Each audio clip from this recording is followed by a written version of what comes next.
الحمد لله الذي زين النبيين بحبيبه المصطفى ومن على المؤمنين بنبيه المجتبى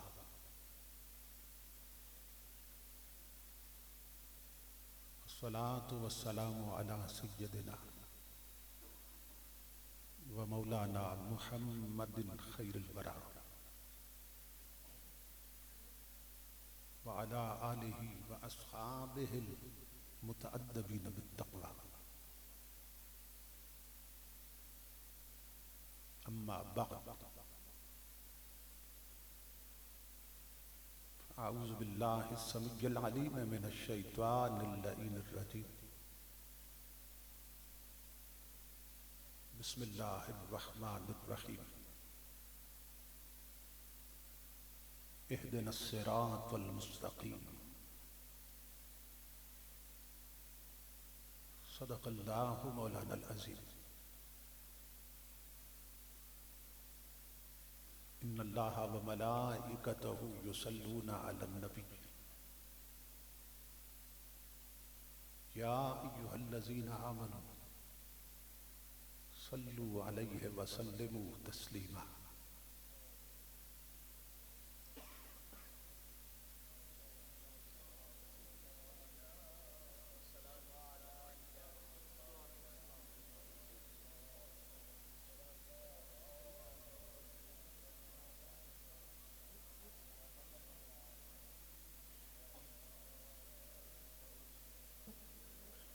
یہ سامنے کی لائٹ بند کر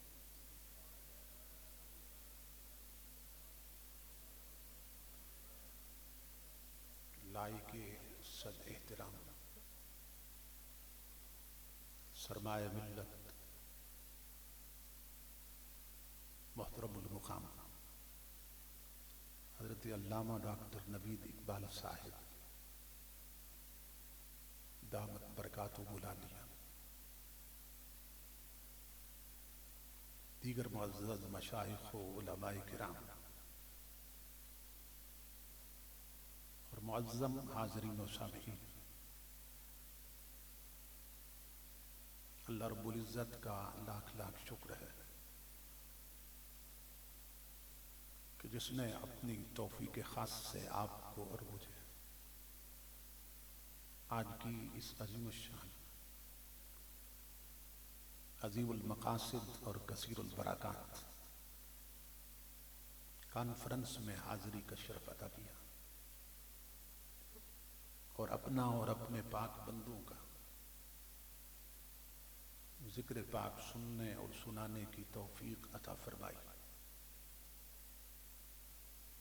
اس عظیم الشان پروگرام کے انعقاد پر میں آپ تمام حضرات کی خدمت میں بالعموم اور محترم المقام جناب حاجی محمد صدیق صاحب، خطیب اسلام استاذ العلماء حضرت مولانا محمد طاہر نقشبندی صاحب اور ان کے برادران اور افراد خانہ کی خدمت میں بالخصوص دل کی اتھا گہرائیوں سے ہدیہ تبریک و تحسین پیش کرتا ہوں اور دعا کرتا ہوں کہ اللہ رب العزت دوستوں کی اس محنت کو اور ہم سب کی حاضری کو اپنی پاک بارگاہ میں قبول و منظور فرمائے، اور آج کی اس نشست کو ہماری اعتقادی، فکری اور عملی تربیت کے اعتبار سے نتیجہ خیز اور بامقصد بنائے۔ میں برادر عزیز مخلصی فی اللہ حضرت مولانا حافظ محمد سہیل چشتی صاحب اور برادر عزیز محترم یاسر صدیق صاحب کا شکر گزار ہوں کہ جن کے توسل سے اور جن کی محبت پر دعوت پر تاریخ کا تعین ہوا اور میں اس پاکیزہ مجلس تک پہنچا ہوں۔ خوشبخت اور خوش نصیب ہوتے ہیں وہ لوگ جنہیں اللہ رب العزت اس طرح کی پاکیزہ مجالس میں حاضری کا شرف عطا کرتا ہے۔ قومیں وہی زندہ رہتی ہیں جو اپنے اکابرین کو یاد رکھتی ہیں۔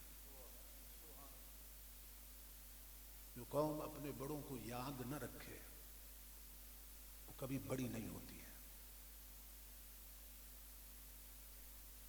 اور ہمارے بڑے اتنے بڑے ہیں کہ دنیا کی تاریخ اس کی مثال پیش کرنے سے قاصر ہے۔ علامہ اقبال نے ایک بڑی خوبصورت بات کی تھی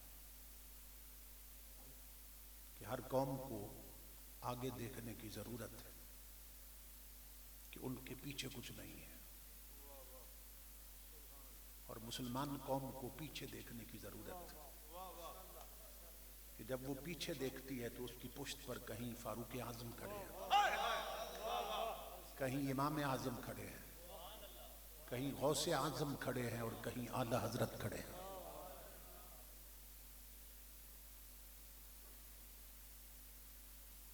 اگر نبی اکرم صلی اللہ تعالی علیہ وآلہ وسلم کے عاشقوں کی فہرست تیار کی جائے، ان میں جو بڑے بڑے نام آئیں گے ان میں ایک نام احمد رضا کا بھی ہے۔ نبی اکرم صلی اللہ تعالی علیہ وآلہ وسلم کا ادب اور حضور کا عشق، جنہوں نے اپنے عمل سے اور اپنی تحریروں سے بتا دیا اور سکھا دیا۔ یہ اللہ پاک کی سنت چلی آ رہی ہے کہ جب بھی کوئی قوم اپنی اصلیت کو بھلا کر، اپنی حقیقت کو بھلا کر ایک نئی فکر کی راہ پہ چل نکلتی ہے، اور اس کی فکر پر غیروں کی غلامی کا داغ پڑ جاتا ہے، تو جو فکر راسخ ہے، جو فکر سالم ہے، اور جو تخیلات صحیحہ ہیں، وہ صرف ایسے لوگوں کو بخشے جاتے ہیں کہ جن کے ہاتھ میں دامن مصطفیٰ ہوتا ہے، اور جن کی آنکھوں میں جلوہ مصطفیٰ ہوتا ہے۔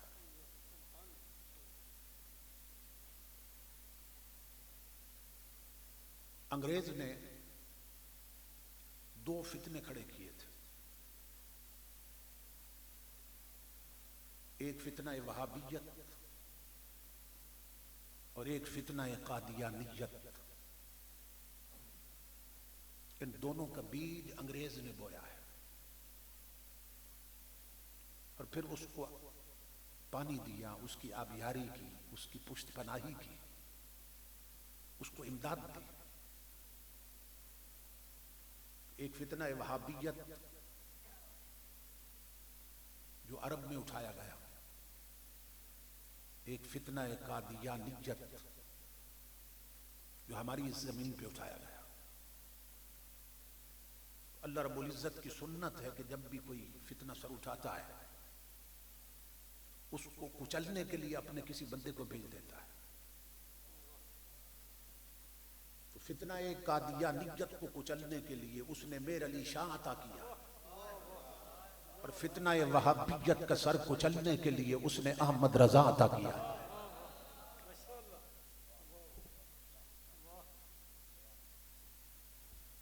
یہ اس کی سنت کہ ہر دور میں جب بھی کوئی سر اٹھاتا ہے اس کا سر کچلنے کے لیے اپنے کسی ولی کو بھیج دیتا ہے، اپنے کسی بندہ خاص کو بھیج دیتا ہے۔ جو الفاظ میں نے تلاوت کیے یہ وہ الفاظ ہیں کہ ہر شخص جب اللہ کی بارگاہ میں حاضر ہوتا ہے ایک دعا کی شکل میں اور التجا کی شکل میں اپنی زبان سے ادا کرتا ہے، اہدنا الصراط المستقیم، کہ مولا ہمیں سیدھے راستے پہ چلا۔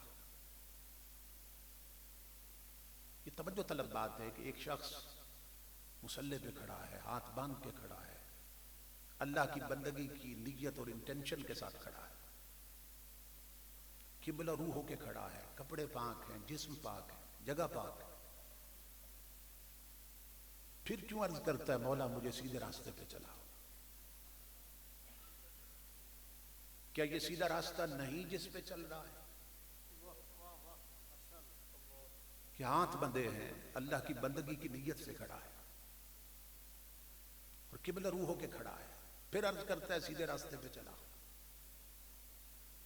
تو صوفیہ فرماتے ہیں وہ بتانا چاہتا ہے کہ بے شک یہ سیدھا راستہ ہے، مگر اس وقت چلنے والے اس وقت تک چلتے رہتے ہیں، اس پر چلنے والے اس وقت تک چلتے رہتے ہیں جب تک میرا دست ہدایت ان کے سر پہ رہتا ہے، میرا دست شفقت ان کے سر پہ رہتا ہے، اور ایک لمحے کے لیے اگر میرا دست ہدایت سر سے اٹھ جائے تو منزل سامنے ہو پھر بھی انسان بھٹک جاتا ہے۔ تو اس لیے جب میری بارگاہ میں آؤ عرض کرو مولا سیدھے راستے پہ چلا۔ آپ اردو زبان میں جتنے بھی قرآن حکیم کے تراجم ہوئے ہیں اگر انہیں پڑھیے تو تمام ترجمہ نگاروں نے لکھا ہے مولا سیدھا راستہ دکھا، اور تنہا امام احمد رضا نے ترجمہ کیا ہے مولا سیدھے راستے پہ چلا۔ یہ توجہ طلب بات، باقی سب ترجمہ کر رہے ہیں سیدھا راستہ دکھا، پر اعلیٰ حضرت ترجمہ کر رہے ہیں مولا سیدھے راستے پہ چلا۔ تو دکھانے اور چلانے میں کیا فرق ہے؟ ایک شخص کسی دارالعلوم میں جاتا ہے اور وہ یہ سن کے جاتا ہے کہ وہاں حکیم الامت بیٹھا ہے، کئی سو کتابوں کا مصنف بیٹھا ہے، چلو اسے کہتے ہیں سیدھا راستہ دکھا۔ جب وہ وہاں پہنچتا ہے تو دیکھتا ہے کہ وہ ہاتھ اٹھا کے عرض کر رہا ہے مولا سیدھا راستہ دکھا، تو وہ پلٹ آئے گا کہ اس بیچارے نے اس عمر تک ابھی سیدھا راستہ خود نہیں دیکھا، مجھے کیا دکھائے گا؟ کہ اپنی قوم کا حکیم الامت بن گیا اور ابھی تک اس نے سیدھا راستہ نہیں دیکھا، کئی سو کتابوں کا مصنف بن گیا ابھی تک اس نے سیدھا راستہ نہیں دیکھا، تو مجھے کیا دکھائے گا؟ تنہا اعلیٰ حضرت ہیں جنہوں نے ترجمہ کیا مولا سیدھے راستے پہ چلا، کہ ہم نے راستہ دیکھا ہے، وہی ہے جو تیرا محبوب دکھا کے گیا۔ کہ ہر نبی ہر رسول سیدھا راستہ دکھانے ہی تو آیا تھا، بتائیے نا نبی اور رسول کیوں آئے تھے؟ سیدھا راستہ دکھانے ہی تو آئے تھے۔ اللہ رب العزت نے فرمایا میرے محبوب تو نے تو ایسا دکھا دیا، انک لتہدی الی صراط المستقیم، الی صراط المستقیم، بے شک تو سیدھا راستہ دکھاتا ہے، قرآن میں اللہ فرما رہا ہے میرے حبیب تو نے ایسا دکھا دیا اب ہم نے نبوت تم پر ختم کر دی کہ تیرے بعد کسی اور دکھانے والے کی حاجت نہ رہے۔ اعلیٰ حضرت ترجمہ کر رہے مولا سیدھا راستہ دکھا، ہم نے دیکھا ہے جو تیرا حبیب دکھا کے گیا، طائف کے بازاروں میں پتھر کھاتے ہوئے دکھا کے گیا، ہجرت کرتے ہوئے دکھا کر گیا، تیرے حبیب دندان مقدس شہید کرواتے ہوئے دکھا کر گیا، وہ راستہ ہم نے دیکھا ہے۔ تجھے عرض کرتے ہیں تو چلا، کہ جب تو چلا دیتا ہے تو پھر کوئی بھٹکا نہیں سکتا، پھر کوئی بیڑا رمی کا شکار نہیں کر سکتا، اس لیے کہ تو نے ابراہیم کو سیدھے راستے پہ چلایا تھا، وہ نمرود کی آنگ میں بھی سیدھے راستے پہ چلتا رہا، تو نے اسماعیل کو سیدھے راستے پہ چلایا تھا، وہ خنجر کی دھار کے نیچے بھی سیدھے راستے پہ چلتا رہا۔ مولا جب تو چلا دیتا ہے تو یوسف جیسا حسین بازار مصر میں کھوٹے درہموں پہ بک جاتا ہے مگر سیدھے راستے پہ چلتا رہتا ہے۔ مولا جب تو چلا دیتا ہے تو دریائے نیل کی چھاتی سے گزرتے ہوئے موسیٰ علیہ السلام سیدھے راستے پہ چلتے رہتے ہیں۔ جب تو چلا دیتا ہے تو مریم جیسی پاکیزہ خاتون کے کریکٹر پر اور کردار پر انگلی اٹھانے والے موجود ہوتے ہیں مگر وہ چپ کر کے سیدھے راستے پہ چلتی رہتی ہے۔ مولا تجھے عرض کرتے ہیں تو چلا، کہ جب تو چلا دیتا ہے تو طائف کے بازاروں میں پتھر کھاتے ہوئے محمد عربی سیدھے راستے پہ چلتے رہتے ہیں۔ مولا تجھے عرض کرتے ہیں تو چلا، کہ جب تو چلا دیتا ہے تو منکرین زکات کی دھجیاں اڑاتے ہوئے ابو بکر صدیق سیدھے راستے پہ چلتے رہتے ہیں۔ مولا تجھے عرض کرتے ہیں تو چلا، کہ جب تو چلا دیتا ہے تو بلوائیوں کے منہ پر عزم و ایثار کا تھپڑ مارتے ہوئے عثمان غنی سیدھے راستے پہ چلتے رہتے ہیں. مولا تجھے عرض کرتے ہیں تو چلا کہ جب تو چلا دیتا ہے تو خارجیوں کو برباد کرتے ہوئے مولا کائنات سیدھے راستے پہ چلتے رہتے ہیں. مولا جب تو چلا دیتا ہے تو فاطمہ کا مقدس دودھ پینے والا سوار کربلا کی گرم ریتوں پر 6 مہینے کا اصغر کٹا کے بھی سیدھے راستے پہ چلتا رہتا ہے. مولا تجھے عرض کرتے ہیں تو چلا کہ جب تو چلا دیتا ہے تو نبی کی 10 لاکھ حدیثوں کا حافظ امام احمد بن حنبل ننگی پشت پہ کوڑے کھاتے ہوئے بھی سیدھے راستے پہ چلتا رہتا ہے. مولا تجھے عرض کرتے ہیں تو چلا کہ جب تو چلا دیتا ہے تو جیل کی کوٹھڑی میں امام اہل سنت مولانا فضل خیر آبادی کے ہاتھوں سے انگریز قلم چھین لیتا ہے. وہ کوئلہ لے کر محمد عربی کی نعتیں لکھنے لگ جاتا ہے.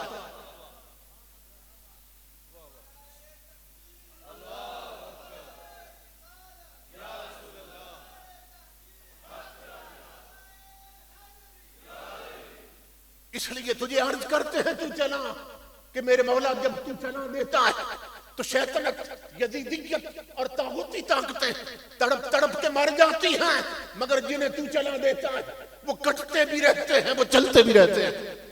مولا تو چلا کہ تو نے اسے چلایا تھا جسے احمد رضا کہتے ہیں. شیخ نجد کی مانوی اولاد پورا زور لگا دیتی ہے مگر احمد رضا کے قلم کو نعت مصطفیٰ لکھنے سے روک نہیں سکتی ہے. اس لیے تجھے عرض کرتے ہیں تو چلا کہ جب تو چلا دیتا ہے تو وہ قلندر لاہوری علامہ اقبال یورپ کے عشرت قدوں میں عشق نبی کے ترانے پڑھتا ہوا اعلان کرتا ہے اور یورپ والوں تمہارے پبوں اور کلبوں میں تمہاری بیٹیوں کے تھرکتے ہوئے ننگے جسم بھی مجھے اپنی طرف مائل نہیں کر سکے. کیوں کہ ہے سرما ہے میری آنکھ کا خاک کے مدینہ و نجف.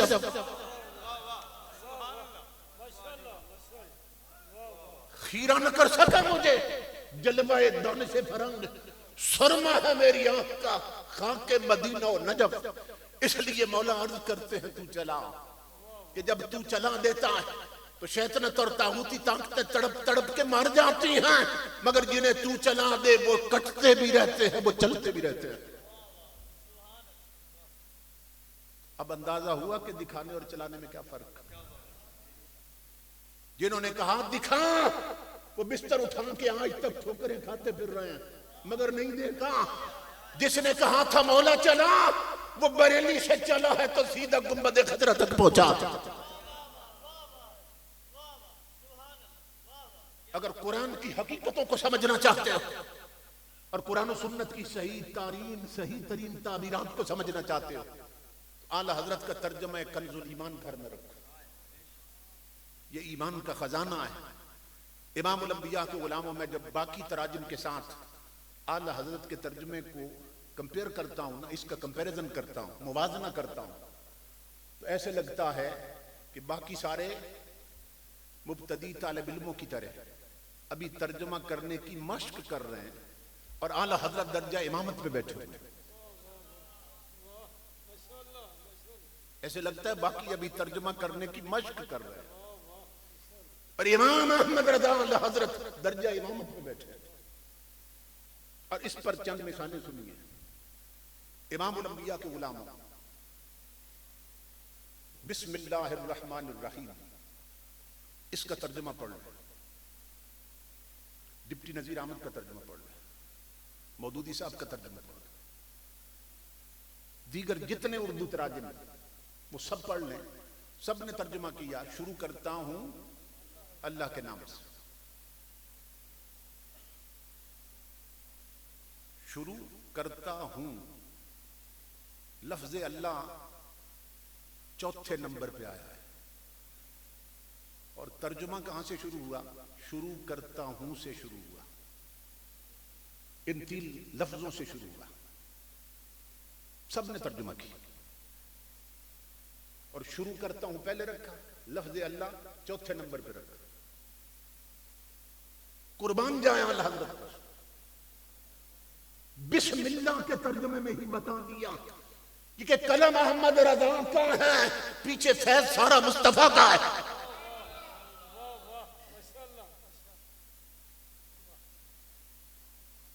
کلم احمد رضا کا ہے، فیض سارا مصطفیٰ کا۔ دیکھیں سب ترجمہ کر رہے ہیں، بڑے بڑے توحید پرست ترجمہ کر رہے ہیں، توحیدی ترجمہ کر رہے ہیں۔ شروع کرتا ہوں اللہ کے نام سے، تو اللہ کے نام سے تو شروع نہ ہوا، شروع کرتا ہوں سے شروع ہوا۔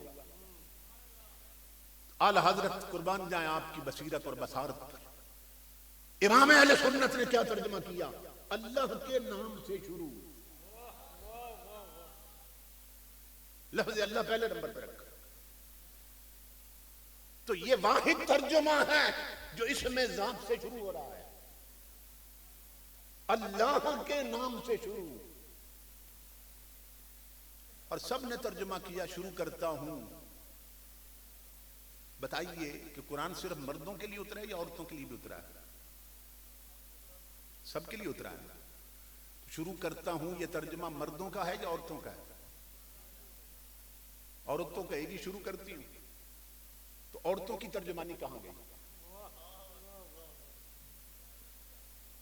اس ترجمے میں تو مردوں کی ترجمانی ہے۔ شروع کرتا ہوں، قربان جائیں بریلی کے احمد رضا تیری بصیرت پر، ترجمہ وہ کیا اللہ کے نام سے شروع۔ وہ مرد بھی پڑھ سکتے ہیں، عورتیں بھی پڑھ سکتی ہیں۔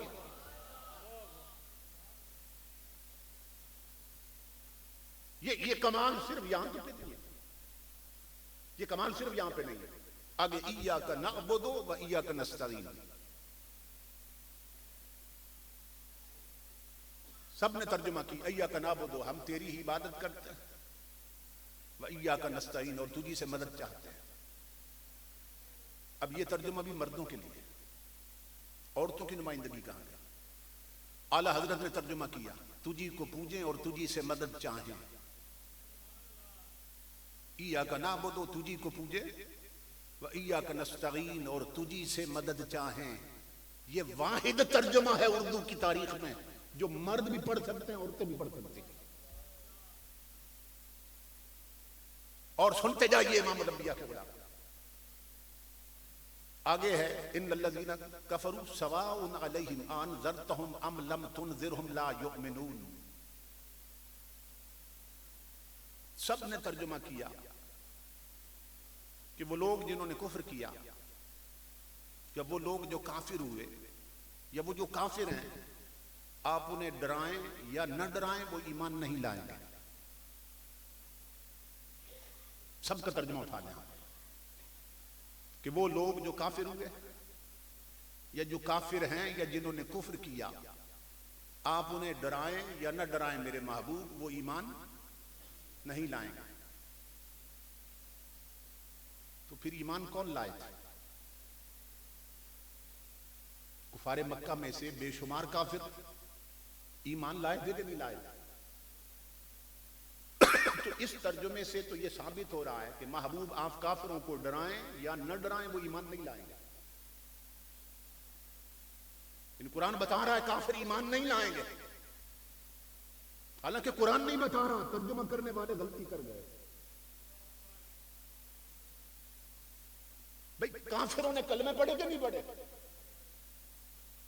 بے شمار کفار مکہ حضور کے معجزات دیکھ کر، حضور کی تبلیغ سن کر کلمہ پڑھا، انہوں نے مومن بنے۔ یہ حقیقت ہے کہ نہیں ہے؟ تو سب نے ترجمہ یہ کیا، تو اس پر یہ اشکال وارد ہوتا ہے کہ پھر وہ ایمان کیسے لائے جب قرآن نے کہا یہ ایمان نہیں لائیں گے۔ قربان جائیں اعلی حضرت کے ترجمے پر اس اشکال کو یہی پہ دور کر دیا، صرف ایک لفظ لگایا، فرمایا محبوب ان الذین کفروا، وہ لوگ جن کی قسمت میں کفر ہے، آپ ڈرائیں یا نہ ڈرائیں ایمان نہیں لائیں گے۔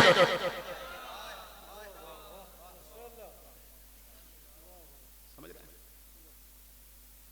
محبوب جن کی بے شک جن کی قسمت میں کفر ہے، آپ انہیں ڈرائیں یا نہ ڈرائیں ایمان نہیں لائیں گے۔ آپ سنتے چلے جائیں، ایسے لگتا ہے کلام اعلی حضرت کا ہے، فیض پیچھے سارا مصطفیٰ کا ہے۔ اور یہ حقیقت ہے امام الانبیاء کے غلاموں کہ جن کا عقیدہ یہ ہونا کہ نبی مر کے مٹی ہو گئے معاذ اللہ، انہیں کہاں سے فیض ملے گا؟ حکیم الامت حضرت مولانا مفتی احمد یار خان نعیمی گجراتی رحمت اللہ تعالی آپ فرمایا کرتے تھے کہ بعض لوگوں کی زبان پہ کالا کالا ہوتا ہے اور بغض نبی سے ان کا دل بھی کالا کالا ہوتا ہے. بعض لوگوں کی زبان پر کالا کالا ہوتا ہے، کالا کالا رسول اللہ صلی اللہ علیہ وسلم، پوری زندگی یہ پڑھتے رہتے ہیں کالا کالا، مگر بغض نبی سے دل بھی کالا کالا ہوتا ہے. تو آپ فرماتے انہیں قرآن سمجھ نہیں آتا. قرآن کی آیتوں میں اتنا حسن ہے کہ یہ بے ضمیر لوگوں سے پردے میں رہتی ہیں. قرآن کی آیتوں میں اتنا حسن ہے کہ یہ بے ضمیر لوگوں سے اور نامحرموں سے پردہ کر کے رکھتی ہیں. حکیم الامت سے پوچھا گیا پھر قرآن اپنے پردے کس پہ اٹھاتا ہے؟ فرمایا قرآن اپنے پردے اس پہ اٹھاتا ہے کہ جس کی زبان پہ ہوتا ہے فرمان مصطفیٰ اور سینے میں ہوتا ہے فیضان مصطفیٰ.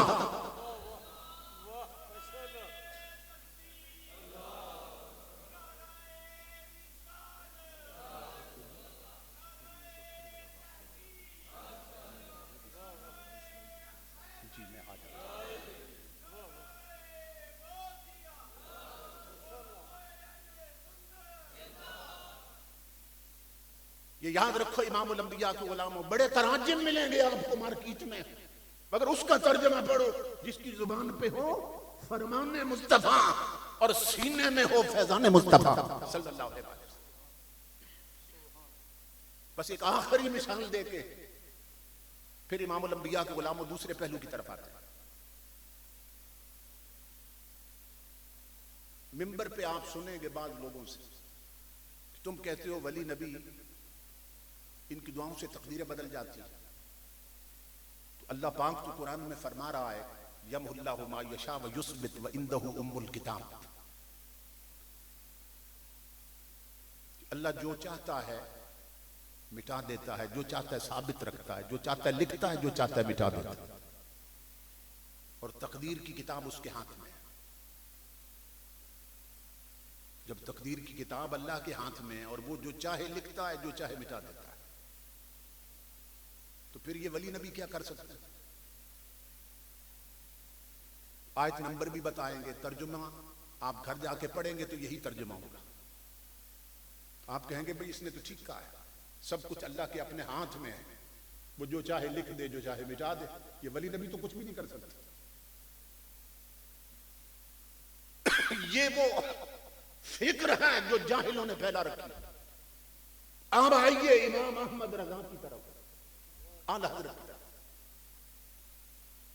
آپ فرماتے ہم مانتے ہیں اللہ لکھتا بھی ہے مٹاتا بھی ہے، ہم مانتے ہیں تقدیر کی کتاب اس کے ہاتھ میں ہے، مگر نادان یہ بتا کہ وہ لکھتا کیوں ہے اور مٹاتا کیوں ہے؟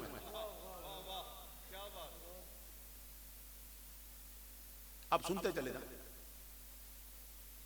نادان یہ بتا وہ لکھتا کیوں ہے اور مٹاتا کیوں ہے؟ یہ تو ہم مان گئے کہ وہ لکھتا بھی ہے مٹاتا بھی ہے کیونکہ تقدیر کی کتاب اس کے ہاتھ میں، اس کے دستے قدرت میں. مگر وہ لکھتا کیوں اور مٹاتا کیوں ہے؟ ہم بھی لکھتے ہیں نا، اور لکھے کو مٹا بھی دیتے ہیں. ہم کیوں لکھتے ہیں؟ میری پاس ڈائری ہے، جہاں جہاں جس تاریخ کو میں نے خطاب کرنا ہوتا ہے نا ڈائری پہ لکھ لیتا ہوں. کیوں؟ بھولنے کے ڈر سے میں لکھ لیتا ہوں کہ یاد نہیں رہتا کہ فلاں تاریخ کو کہاں پہ خطاب کرنا ہے. تو ایک ڈائری ہے میرے پاس، اس پہ لکھ لیتا ہوں فلاں تاریخ کو فلاں شہر میں فلاں گاؤں میں خطاب کرنا ہے. تو میں بھولنے کے ڈر سے لکھ لیتا ہوں، اور غلط لکھ دیں تو لکھے کو مٹا دیتا ہوں. اسی طرح ہوتا ہے، بھولنے کے ڈر سے لکھتے ہیں اور غلط لکھیں تو لکھے کو مٹا دیتے ہیں. اب سوال یہ پیدا ہوا کہ اللہ لکھتا کیوں ہے اور مٹاتا کیوں ہے؟ کیا اللہ بھی بھولنے کے ڈر سے لکھتا ہے؟ اور کیا غلط لکھتا ہے اس لیے مٹا دیتا ہے؟ تو وہ اعلان کر رہا ہے میں لکھتا بھی ہوں میں مٹاتا بھی ہوں. تو جب بھولتا نہیں تو لکھتا کیوں ہے؟ امام احمد رضا فرما رہے ہیں. اور جب غلط نہیں لکھتا تو بتاؤ لکھے کو مٹاتا کیوں ہے؟ وہ اعلان کر رہا ہے میں بھولنے کے ڈر سے بھی پاک، میں غلط لکھنے سے بھی پاک، مگر لکھتا بھی ہوں مٹاتا بھی ہوں. کیوں کہ جب کوئی یار کہتا ہے لکھ دیتا ہوں، یار کہتا ہے مٹا دیتا ہوں. سمجھ رہے؟ اسی پر علامہ اقبال نے کہا خودی کو کر بلند اتنا، خودی کو کر بلند اتنا کہ ہر تقدیر سے پہلے خدا بندے سے خود پوچھے بتا تیری رضا کیا ہے. اور کی محمد سے وفا تو نے تو ہم تیرے، کی محمد سے وفا تو نے تو ہم تیرے ہیں. یہ جہاں چیز ہے کیا لوح و قلم تیرے ہیں. اقبال نے بہت بڑی بات کی. اللہ فرما رہا ہے کہ اگر حضور کا وفادار بن جا تو پھر ہم تیرے ہیں، اور جب ہم تیرے ہو جائیں گے تو پھر لوح بھی تیری ہے، قلم بھی تیرا ہے. اچھا لوح کیا ہے؟ وہ تختی ہے جس پر تقدیر لکھی جاتی ہے. اور قلم کیا ہے؟ جس سے تقدیر لکھی جاتی ہے. لوح کیا ہے؟ جس پر تقدیر لکھی جاتی ہے. اور قلم کیا ہے؟ جس سے تقدیر لکھی جاتی ہے. اقبال کہتا ہے اللہ فرماتا ہے تو محمد عربی کا سچا غلام بن تو میں کیا کروں گا؟ میں تقدیر کی تختی تیرے سامنے کر دوں گا، پھر جو چاہے لکھ دینا، جو چاہے مٹا دینا. کی محمد سے وفا تو نے تو ہم تیرے ہیں. یہ جہاں چیز ہے کیا لوح و قلم تیرے ہیں. امام الانبیاء کے غلاموں اللہ رب العزت اپنے بندوں کے کہنے پر لکھتا بھی ہے مٹاتا بھی ہے. مگر اس بے حسی کے دور میں، اس غفلت کے دور میں وہ اللہ کے بندے اپنی بساط سویر کے اٹھ گئے، جو ہیں وہ چھپ گئے، اس لیے کہ جو مال ان کے پاس تھا اس کو کوئی گاہک نہیں رہا. میں ایک اللہ کے ولی فقیر کی مجلس میں بیٹھا تھا. ایک لمبی قطار لگی تھی، جو آئے تھے دعا کروانے کے لیے، کوئی تعویذ لینے آیا تھا. تو 2 گھنٹے بعد، 1.5-2 گھنٹے بعد وہ قطار جب ختم ہوئی نا تو وہ فقیر مجھے فرمانے لگے بیٹا اس قطار میں آپ نے دیکھا تھا کچھ لوگ آئے تھے بے اولاد، جو اولاد لینے آئے تھے، اولاد کے لیے تعویذ یا دعا کروانے آئے تھے. اور کچھ وہ لوگ تھے جو چاہتے تھے کہ بزنس میں برکت ہو جائے، اور کچھ لوگ تھے جو چاہتے تھے کہ انہیں پروموشن مل جائے، ترقی ہو جائے، کسی محکمے میں، کسی شعبے میں، وہ ڈپارٹمنٹ میں ملازم ہے. تو کوئی ترقی کے لیے آیا تھا، کوئی اولاد کے لیے آیا تھا، کوئی کاروبار میں برکت کے لیے آیا تھا. تو وہ فقیر مجھے فرمانے لگے کتنے نامک لوگ ہیں، نادان لوگ ہیں جو دنیا چھوڑ چکا ہے اس سے دنیا لینے آئے ہیں.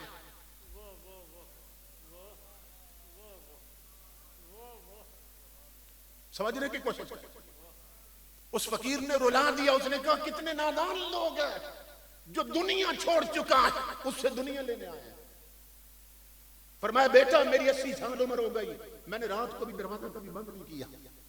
میں انتظار میں رہا کہ کوئی اولاد کے لیے نہ آئے، کوئی بزنس میں ترقی اور برکت کے لیے نہ آئے، کوئی پروموشن کے لیے نہ آئے. کوئی تو ایسا آتا 80 سالوں میں اور آ کے کہتا فقیر صاحب رب روٹھ گیا ہے، مجھے منانے کا طریقہ سمجھا دو. میں نے تاجدار مدینہ کا کلمہ پڑھا مگر مجھے زیارت نہیں ہوئی. کوئی ایسا وظیفہ بتا دے کہ وہ پڑھوں تو مجھے تاجدار کائنات کی زیارت ہو جائے.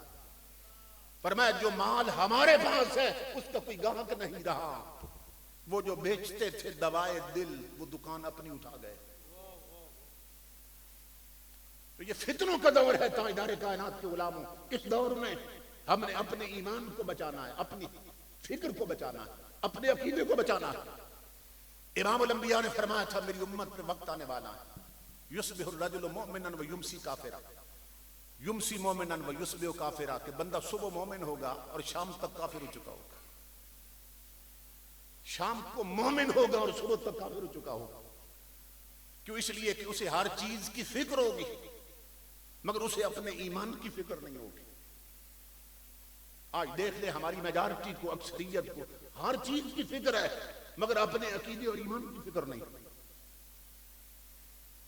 جیسے صاحبزادہ صاحب بتا رہے تھے بد مذہبوں کے ساتھ یاریاں پال رکھے، بد مذہبوں کو رشتے دے اور لے رکھے. امام الانبیاء کے غلاموں یہ وہ دور ہے جس کی تاجدار کائنات نے خبریں دی فرمایا میری امت پہ وقت آنے والا ہے لا یبال المرء ما اخذ منه امن الحلال ام من الحرام. فرمایا کلمہ میرا پڑھیں گے، امتی میرے ہوں گے، نسبت میرے ساتھ دیں گے، مگر انہیں پرواہ ہی نہیں ہوگی حلال کر رہے ہیں کہ حرام کر رہے ہیں. ہم ایسے ہی فتنوں کے دور میں امام الانبیاء کے غلاموں ہمیں آنا ہے تاجدار کائنات کی چوکھٹ کی طرف. اللہ رب العزت کے عذاب کے کوڑے مختلف شکلوں میں برس رہے ہیں. کہیں آندھیوں کے ذریعے اڑا رہا ہے، کہیں بجلیوں کے ذریعے جلا رہا ہے، کہیں زلزلوں کے ذریعے دبا رہا ہے، کہیں سیلاب کے ذریعے بہا رہا ہے. یہ اللہ رب العزت کے عذاب کی شکلیں ہیں. ہم عذاب کے مستحق بن چکے ہیں، لیکن نہیں معلوم رات کی تاریکیوں میں کس کے اٹھے ہوئے ہاتھوں کی لاج رکھی جا رہی ہے، کس کے بہتے ہوئے آنسوؤں کی لاج رکھی جا رہی ہے. اس لیے ہمیں عملاً حضور کی غلامی کی طرف آنا ہے. امام الانبیاء نے ایک حدیث پاک میں فرمایا کل امتی یدخلون الجنت الا من ابا. فرمایا میرا ہر امتی جنت جائے گا مگر وہ نہیں جائے گا جس نے انکار کیا. اب یہ سننا حدیث پاک غور سے کہ حضور کی نظر میں منکر کون ہے صلی اللہ تعالی علیہ وسلم. منکر کون ہے؟ آقا نے فرمایا کل امتی یدخلون الجنت، میرا ہر امتی جنت جائے گا الا من ابا، مگر وہ نہیں جائے گا جس نے انکار کیا. اصحاب رسول نے پریشان ہو کے پوچھا یا رسول اللہ کس نے انکار کیا؟ آپ کی نظر میں منکر کون ہے؟ تو امام الانبیاء صلی اللہ علیہ وسلم نے فرمایا من اطاعنی فقد دخل الجنت ومن عصانی فقد ابا. فرمایا جس نے میری مان لی وہ جنت جائے گا اور جس نے میری نہ مانی وہ جہنم جائے گا. کیوں؟ اس لیے اس نے انکار کر دیا. جس نے میری نہ مانی، یہ سروں کے اترے ہوئے دوپٹے اور میک اپ کر کے بازاروں میں پھرنے والیاں، بتائیے کیا نبی کی مان رہی ہیں؟ یہ جوان لڑکوں لڑکیوں کے ٹچ موبائل میں انگلش اور انڈیا کی فلموں کے بڑے ہوئے کلپ جو رات دن آنکھوں کی بدکاری میں مبتلا رہتے ہیں، کیا یہ نبی کی مان رہے ہیں؟ یہ دودھ بیچنے والے جو پانی ملا کے بیچ رہے ہیں، کیا نبی کی مان رہے ہیں؟ یہ تاجر جو بددیانت ہو چکے، کیا نبی کی مان رہے ہیں؟ یہ جو ہمارے افسر حرام خور ہو چکے، کیا نبی کی مان رہے ہیں؟ یہ ہمارے حکمران رب رسول کے جو باغی بن چکے، کیا نبی کی مان رہے ہیں؟ جن گھروں کی چار دیواریوں میں کبھی مصطفیٰ کا قرآن گونجتا تھا، آج انڈیا کے فلموں کے نغموں سے گونج رہی ہیں، کیا یہ نبی کی مان رہے ہیں؟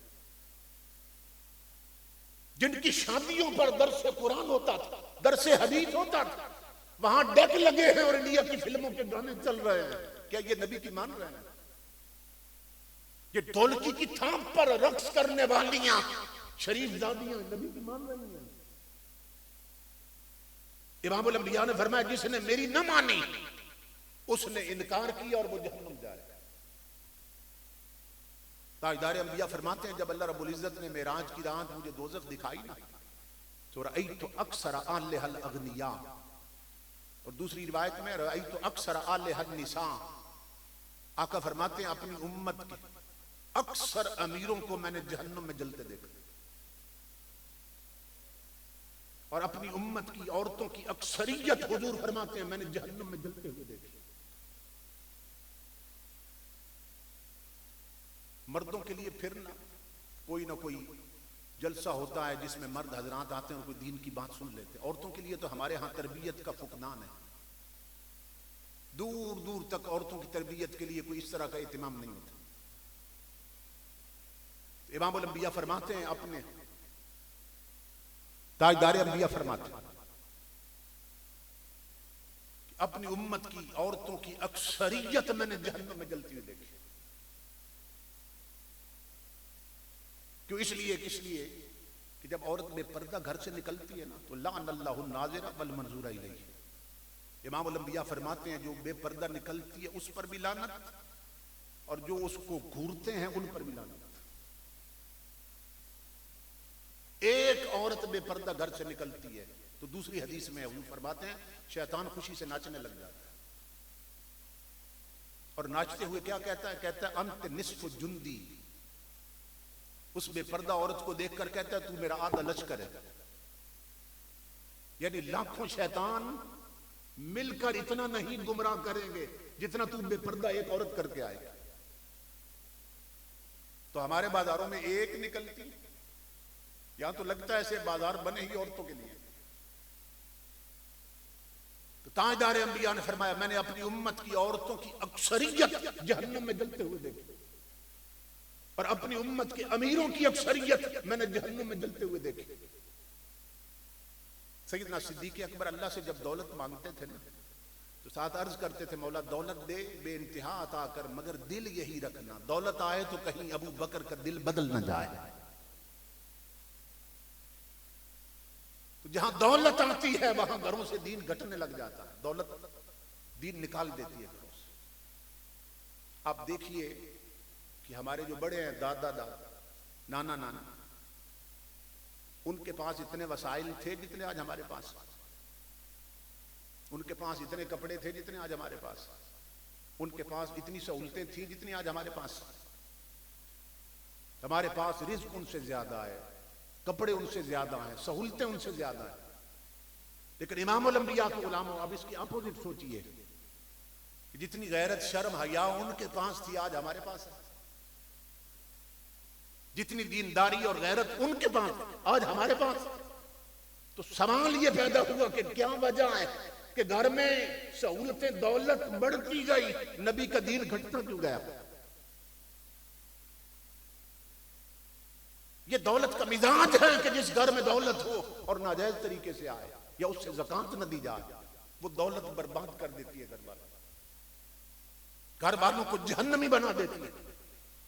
امام الانبیاء کے غلاموں ہمیں چاہیے کہ تاجدار کائنات کی شریعت کے ساتھ ایسے جڑ جائیں کہ دنیا کی کوئی رنگینی ہمیں حضور کے قدموں سے جدا نہ کر سکے. کیونکہ ہر شخص موت کی وادی میں اترنے والا ہے.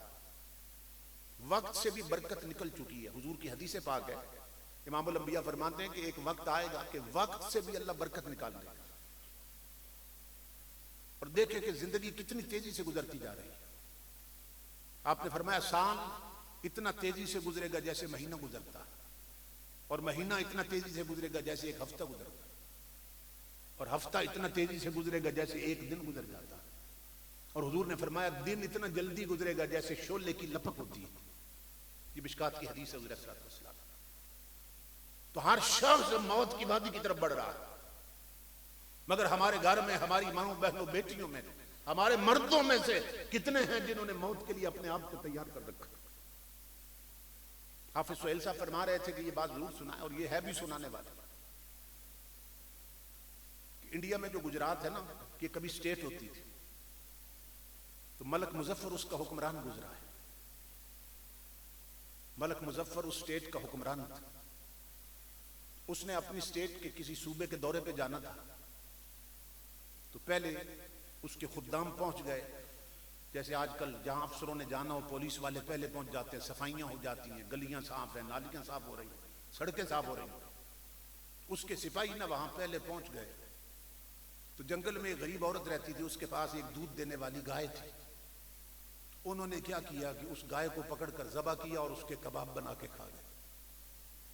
وہ چیختی رہی، چلاتی رہی کہ میں غریب عورت ہوں اور بیوہ ہوں اور میری ایک یتیم بچی ہے، اسی کے دودھ پر ہم بھوک مٹاتے ہیں اور پیاس مٹاتے ہیں، تو مجھ پہ ظلم نہ کرو.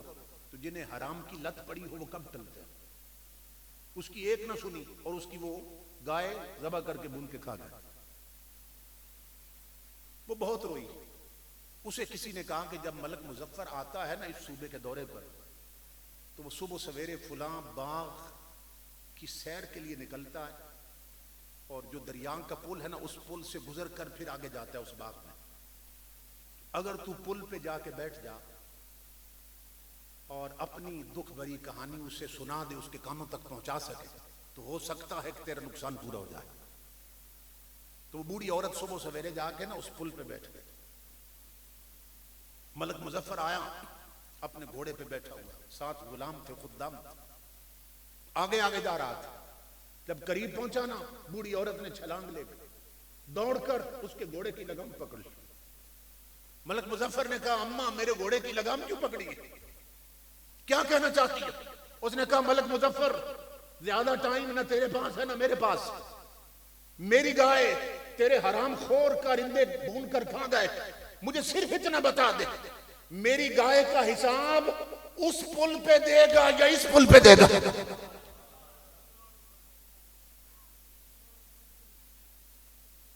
صرف اتنا بتا دے میری گائے کا حساب اس پل پہ دے گا یا اس پل پہ دے گا؟ تاریخ میں ہے ملک مظفر کی چیخ نکلی، گھوڑے سے گر گیا تھا اور بوڑھی کے قدموں میں ہاتھ جوڑ کے بیٹھا تھا اور کہہ رہا تھا ماں خدا کے لیے اس پل کی بات مت کر، میں اسی پل پہ دیتا ہوں، تیری ایک گائے کے بدلے میں اپنے ریوڑ سے 70 گائیں تجھے بدلے میں دیتا ہوں، مگر اس پل کے عذاب سے مجھے بچا دے۔ گھروں میں ٹی وی پر فلمیں دیکھتے ہوئے نمازیں چھوڑنے والوں، تاش کی بازی کے لیے سجدے چھوڑنے والوں، اور گھروں میں ٹی وی پر ڈرامہ دیکھتے ہوئے نمازیں چھوڑنے والی ماں بہنوں بیٹیوں، اور کرکٹ میچ کے لیے جمعے چھوڑنے والے جوانوں، خدا کے لیے سوچو اس پل پہ دو گے یا اس پل پہ دو گے؟ حساب ضرور دینا ہے، گرفت میں ضرور آنا ہے، اس کی گرفت سے کوئی بچ نہیں سکتا، تو کیوں نہ اپنے آپ کو اس پل کے لیے اور اس پل کے لیے تیار کرنا ہے؟ تجھ کو سنبھلنا تو ہے اب وقت، سنبھل جا اے بحر عمیق اپنے کناروں سے اچھل جا، غافل تجھے پا کر لے آئے ہیں پھر جان، یہ ڈش اینٹینے، یہ نٹ کا نظام، یہ فلمیں ڈرامے، یہ رقص و سرود کی محفل ہے، غافل تجھے پا کر لے آئے ہیں پھر جان، یہ سب جان ہیں، باطل سے نہ ڈر جنگ کے میدان میں اتر جا، رکھ حق پہ نظر ماہ و سوریا سے گزر جا، کی تجھ کو حسین ابن علی نے یہ وصیت، مرنا ہے تو ڈر موت سے، جینا ہے تو مر جا، تقدیر الہی کے نوشتے بھی وہی ہیں، اللہ بھی وہی، اس کے فرشتے بھی وہی ہیں، اتریں گے ملائک تیری امداد کو اب بھی، گر ذات خدا سے تیرے رشتے بھی وہی ہیں۔ اگر ٹوٹے ہوئے رشتے حضور سے بحال ہو جائیں، اور یہ نیٹ پر بیٹھ کر نہیں ہوں گے، یہ گپ شپ پر نہیں ہوں گے، یہ مسلوں پہ رشتے بحال ہوتے ہیں، یہ رومانٹک ناول پڑھ کے نہیں، یہ مصطفیٰ کا قرآن پڑھ کے رشتے بحال ہوتے ہیں، یہ فلمی میگزین پڑھ کے نہیں میری ماں بہنوں بیٹیوں، یہ سیرت فاطمہ زہرا کی کتابیں پڑھ کے رشتے صحیح ہوتے ہیں۔ اپنے آپ کو محمد عربی کے در کے ساتھ جوڑ دو، ایسا جوڑو کہ دنیا کی کوئی طاقت تمہیں جدا نہ کر سکے۔ تو ان محفلوں کا مقصد یہی ہے کہ ہم اپنے آپ کو حضور صلی اللہ علیہ وسلم کا سچا غلام بنائیں، اور جو ہماری اسلامک آئیڈینٹی ہے، اسلامی پہچان ہے، اس کو برقرار رکھیں۔ امام الانبیاء نے ایک صحابی کو دیکھا کہ جس نے صرف اس رنگ کے کپڑے پہنے تھے کہ اس دور میں جس رنگ کے کپڑے کافر پہنتے تھے، عام طور پہ وہ رنگ کافروں کے ہاں چلتا تھا۔ امام الانبیاء نے فرمایا ان ھذہ من ثیاب الکفار، فرمایا عبداللہ میرا غلام ہو کر اس رنگ کے کپڑے پہنے ہوئے جو کافر پہنتے ہیں، فرمایا اتار ان کپڑوں کو۔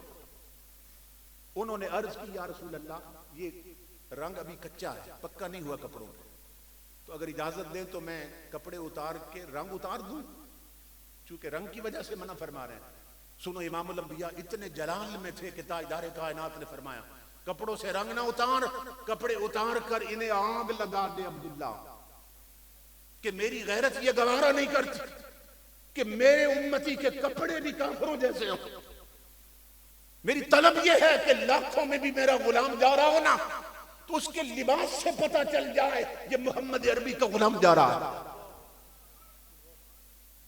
اس کی شکل و صورت سے معلوم ہو جائے یہ محمد عربی کا غلام جا رہا ہے۔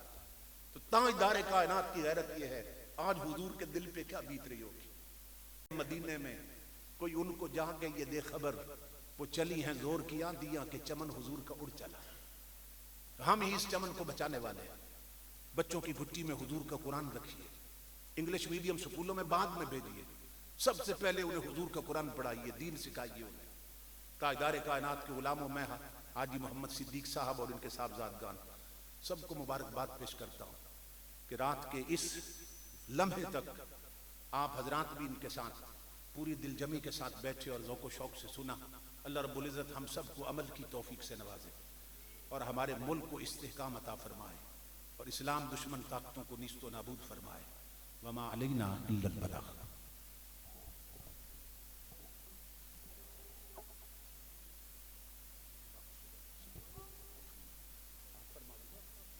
اللہم صلی علی سیدنا مولانا محمد وعلی آل سیدنا و مولانا محمد مبارک وسلم۔ یا ارحم الراحمین، سب کی حاضری قبول فرما، سب کے صغیرہ کبیرہ گناہ معاف فرما، سب کو لمبی عمر بالخیر عطا فرما، ایمان کامل پہ موت عطا فرما، موت، قبر، قیامت اور جہنم کے ہر عذاب سے محفوظ فرما، ہمارے ملک کو استحکام عطا فرما، اندرونی بیرونی دشمنوں سے محفوظ فرما، اسلام دشمن طاقتوں کو نیست و نابود فرما۔ حاجی محمد صدیق صاحب، ان کے صاحبزادگان، دیگر افراد خانہ کو لمبی عمر بالخیر عطا فرما، مسائی جمیلہ کو شرف قبولیت عطا فرما، ہماری پیشانیوں کو لذت سجدہ عطا فرما، ہمیں ذوق بندگی عطا فرما، شوق عبادت عطا فرما، اپنی معرفت کا نور عطا فرما، حضور کی محبت کی بھیک اور خیرات عطا فرما، اسلام دشمن طاقتوں کو نیست و نابود فرما، فلسطین اور کشمیر کے مجاہدوں کو کامیابی و کامرانی عطا فرما، انہیں ظلم و ستم سے نجات عطا فرما، میرے اللہ حضور کے توسل سے عالم اسلام کا بول بالا فرما، ہمیں وہ ہاتھ دے جو غریبوں کی مدد کے لیے اٹھ، وہ قدم دے جو صراط مستقیم پہ چلے، میرے اللہ وہ جھولیاں دے جو تیری چوکٹ پہ پھیلی رہیں، وہ دل عطا فرما جو تیری محبت میں تڑپتے رہے، وہ آنکھیں عطا فرما جو تیرے خوف میں رویا کرے، تلاوت کرنے والی زبانیں عطا فرما، تو دلوں کے راز جانتا ہے، سب کی حاجتیں پوری فرما، جو بیمار ہیں صحت کاملہ عاجلہ عطا فرما، جو بے اولاد ہیں اولاد نرینہ عطا فرما، جو تعلیم میں ہیں انہیں کامیابی و کامرانی عطا فرما، رزق حلال کمانے کھانے کی توفیق عطا فرما۔ صلی اللہ علیہ حبیبہ محمد وآلہ وآصحابہ اجمعین۔